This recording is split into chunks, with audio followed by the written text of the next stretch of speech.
Praise the lord. ఈ దినము కొరకు సిద్ధపరచబడిన దేవుని వాక్యం చదువుకుందాం. శ్రద్ధగా ఆలకించగలరని మనవి. యోహాను సువార్త 11వ అధ్యాయము 21వ వచనం చదువుకుందాం పిల్లరా.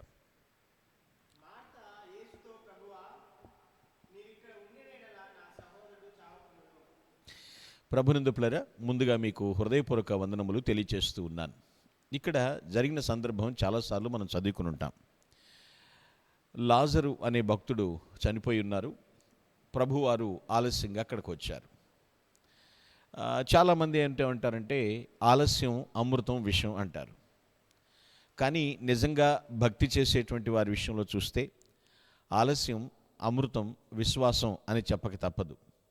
ఎందుకని అంటే లాజరు అనేటువంటి వ్యక్తికి జబ్బు పడి ఉన్నప్పుడు ప్రభుకి కబురు చేయడం జరిగింది.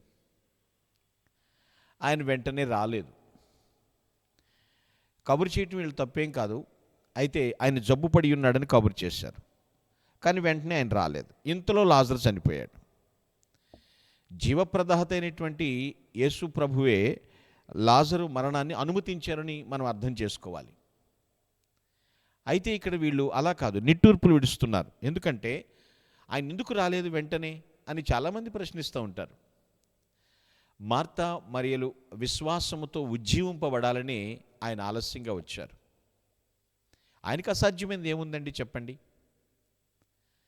ఆయన ఆలస్యంగా అక్కడికి వచ్చారు పిల్లలు. అంటే వారి యొక్క విశ్వాస సాధన, యేసు ప్రభు వారి యొక్క ఆలస్యం మనం అర్థం చేసుకోవాలి.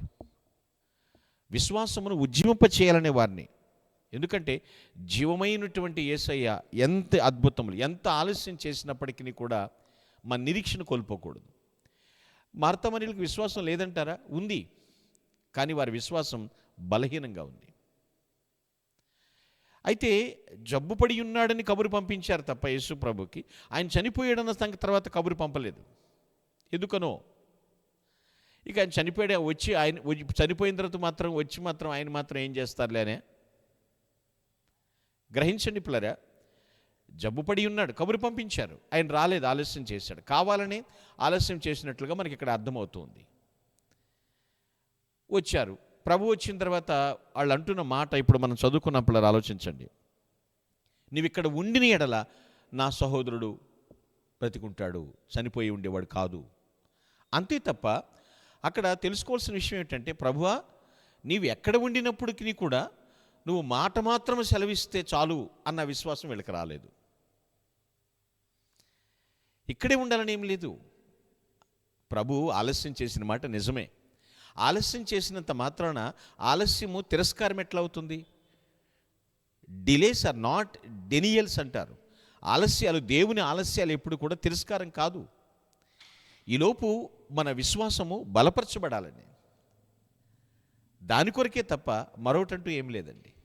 గుర్తుపెట్టుకోండి. ఆయన రాలేదు, వెంటనే రాలేదు, వస్తే బాగుండు అనుకుంటే ఎట్లా? మనం కూడా ప్రార్థన చేసినప్పుడు వెంటనే జవాబు రాలేదు. అది మన విశ్వాస సాధన. మనం ఉజ్జింపబడటం కోసం, మనల్ని బలపరచడం కోసం ఆయన ఆలస్యంగా జవాబు ఇస్తాడు. ఈలోపు మన నిరీక్షణ కోల్పోకూడదు. గ్రహించాలి.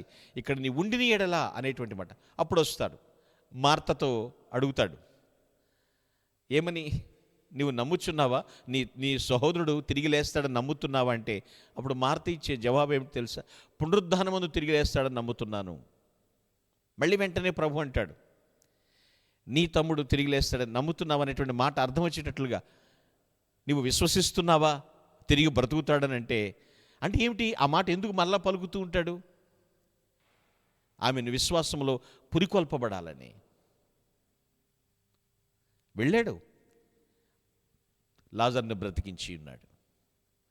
ఆలస్యము అమృతం విషం అన్నట్లుగా నీ జీవితంలో ఎందుకు విషయం అవుతుంది అనుకుంటున్నావు? ఆలస్యముల విషయంలో నువ్వు విశ్వాసాన్ని పెంపొందింప చేసుకోవాలి. అదే ఇక్కడ దేవుడు కోరుతున్నటువంటి మాట పిల్లలు ఆలోచించండి. ఆ విశ్వాసం మనం పురికొల్పుకోవాలి. ఆలస్యంలో, దేవుని యొక్క ఆలస్యంలో ఆయన అభిష్టాన్ని మనం తెలుసుకోవాలి. అదే ఇక్కడ దేవుడు కోరుకుంటున్నాడు. ఎందుకు ఆయన ఆలస్యం చేస్తున్నాడు అంటే, అందుకంటే నీవు నమ్మిన ఎడల దేవుని మహిమ చూస్తావు అని ఆమె విశ్వాసాన్ని పురికొల్పాడు.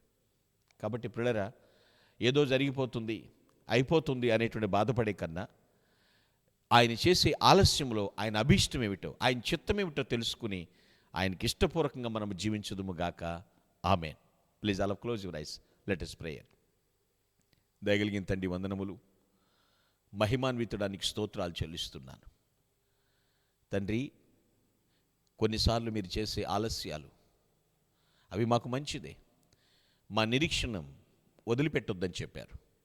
మా విశ్వాసాన్ని బలోపరుచుకోమని చెప్తున్నారు. ఈరోజు మీరు మాతో మాట్లాడినందుకు కృతజ్ఞతలు చెల్లిస్తూ ప్రభు అయిన క్రీస్తు పేరిట ప్రార్థించి స్తుతిస్తున్నాను తండ్రి. Amen. Glory to God. Thank you one and all. May God bless you.